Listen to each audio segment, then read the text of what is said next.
देश के सबसे बड़े मेडिकल संस्थान एम्स का दावा है कि हेपेटाइटिस बी संक्रमण को रोकने के लिए उसने ओरल वैक्सीन खोज ली है। पिछले 3 साल से एम्स के डॉक्टर हेपेटाइटिस बी संक्रमण को रोकने के लिए नई वैक्सीन पर काम कर रहे थे और कैसे ये कामयाबी हासिल हुई, इस रिपोर्ट में देखिए।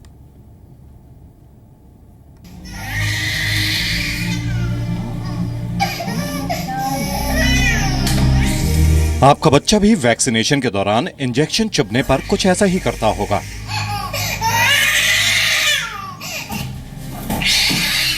लेकिन ये दर्द हर मां की मजबूरी होता है। ये इंजेक्शन महंगे तो होते ही हैं, कई बार वैक्सीनेशन के बाद बुखार और डायरिया की परेशानी भी होती है। बहुत रोता था और सूजन आ जाती थी पैरों में और रात भर सोना मुश्किल हो जाता था 2 दिन इसके लिए। चिड़चिड़ा हो जाता, रोता रहता हरदम और दूध भी नहीं पीता फिर ठीक से। ये खबर हर उस मां के लिए शुभ समाचार है जो अपने बच्चे को वैक्सीन के दर्द से बचाना चाहती है। देश की सबसे बड़ी मेडिकल संस्थान एम्स ने दावा किया है कि उसके मेडिकल रिसर्चर्स ने जानलेवा हेपेटाइटिस बी से बचाव के लिए एक ओरल वैक्सीन की खोज कर ली है। एम्स को 3 साल की रिसर्च के बाद ये कामयाबी मिली है और चूहों पर उसका सफल प्रयोग हो चुका है।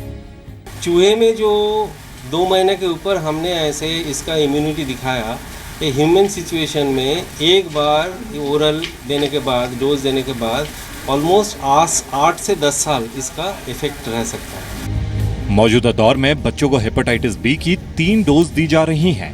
पहली पैदाइश के 24 घंटे के अंदर, दूसरी 1 महीने के बाद और तीसरा इंजेक्शन 6 महीने पर। एक भी इंजेक्शन नहीं लगाने पर इसका असर कम हो जाता है, लेकिन ओरल वैक्सीन के कई फायदे होंगे। इसकी एक ही डोज काफी होगी। ओरल वैक्सीन से बच्चों को दर्द और वैक्सीन के बाद होने वाले बुखार और उल्टी से भी छुटकारा मिलेगा। सुई से होने वाले संक्रमण का खतरा भी नहीं होगा और ये दवा इंजेक्शन के मुकाबले ज्यादा तेजी से शरीर में फैलती है। ये दवा वैक्सीन से काफी सस्ती भी होगी। खास बात यह है कि इस वैक्सीन को रखने के लिए कोल्ड स्टोरेज की जरूरत भी नहीं होगी।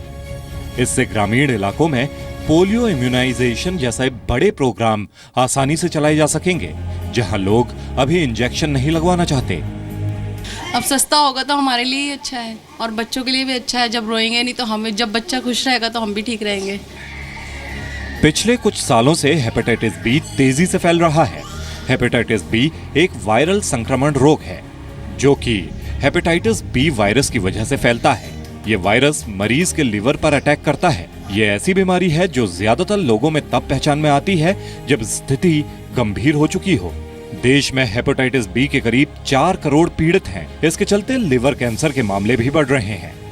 हर साल 7,80,000 लोगों की हेपेटाइटिस बी से जुड़ी बीमारियों की वजह से मौत हो जाती है और लगभग 2 लोग हर मिनट हेपेटाइटिस बी से जान गंवाते हैं।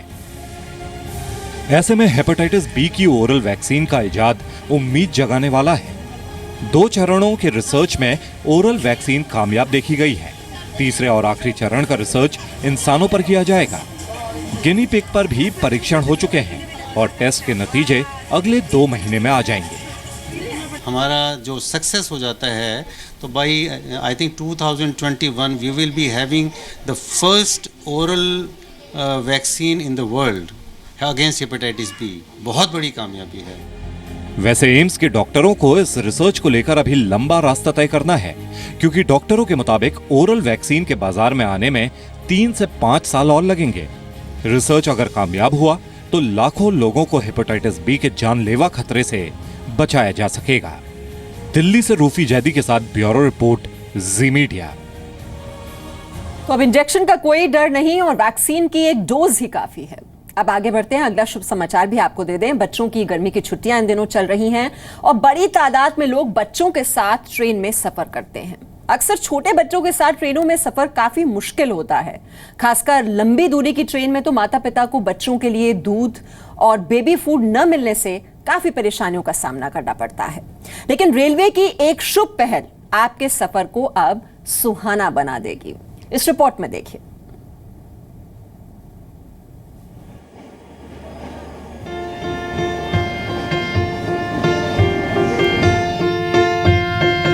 ट्रेन में सफर के दौरान आपके बच्चों का खाने का पूरा ख्याल रखने के लिए रेल मंत्री सुरेश प्रभु ने आज एक शुभ पहल की है। बच्चों के साथ ट्रेन के सफर में अब आपको खाने और दूध की कोई टेंशन ना हो।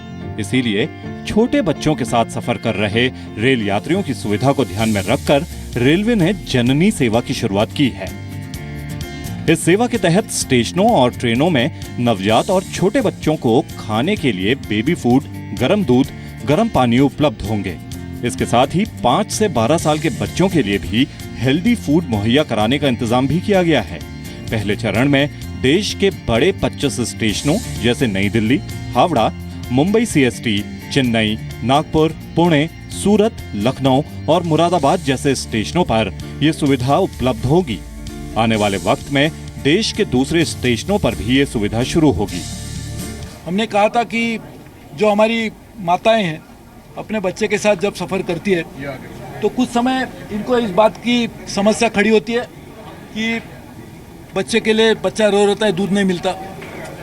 मुझे एक ट्वीट आया था और उसके बाद में हमने वो बच्चे को दूध देने के लिए पूरे रेल की प्रशासन को वहाँ भेजा था। लेकिन ऐसी स्थिति और जगह आ सकती है, उसको टालने के लिए हम लोगों ने कुछ स्थानों के ऊपर अभी शुरुआत की है। वहाँ पर बेबी मिल्क रहेगा, हॉट पानी भी रहेगा ताकि लोग कुछ बच्चों को चाहे तो हॉट मिल्क भी दे सकते हैं और बेबी फूड भी रहेगा। रेल मंत्री ने सोशल मीडिया पर मिले फीडबैक के आधार पर स्टेशनों और ट्रेनों में बेबी फूड उपलब्ध कराने का फैसला किया है। ये बहुत ही अच्छी शुरुआत है जिससे कि आने वाले दिनों में सुविधा बहुत अच्छी बच्चों के लिए मिलेगी। जैसे लेके सफ़र नहीं कर पाते, गर्मी का दिन है। सही रहेगी तो अच्छा रहेगा, इसके साथ में कैरी नहीं करना पड़ेगा। और जिन लोगों के छोटे बच्चे रहते हैं उनके लिए तो खास ये जरूरी था, तो अच्छा हुआ है जो किया है। हम लोग भी जब ये बच्चा छोटा था तब जब निकलते थे तब ये चीज़ बहुत बार फील किया है। अभी जब रेल मंत्री ये शुरू कर रहे तो बहुत ही अच्छा है और छोटे बच्चे के लिए और मदर्स के लिए बहुत ही अच्छा है। वहीं राजधानी और शताब्दी ट्रेन में सफर करने वालों के लिए अब से खाना लेने की मजबूरी भी खत्म कर दी गई है। टिकट बुकिंग के वक्त पैसेंजर के नो मील ऑप्शन को चुनने से 350 रुपये तक की बचत होगी। अभी एक राजधानी और एक शताब्दी में ट्रायल के तौर पर इसकी शुरुआत की गई है। आने वाले दिनों में दूसरी राजधानी और शताब्दी ट्रेनों में भी इसकी शुरुआत की जाएगी। जिन रेल यात्रियों को ट्रेन का खाना पसंद नहीं है उनके लिए ये शुभ समाचार है। ब्रह्म प्रकाश दुबे, जी मीडिया, दिल्ली।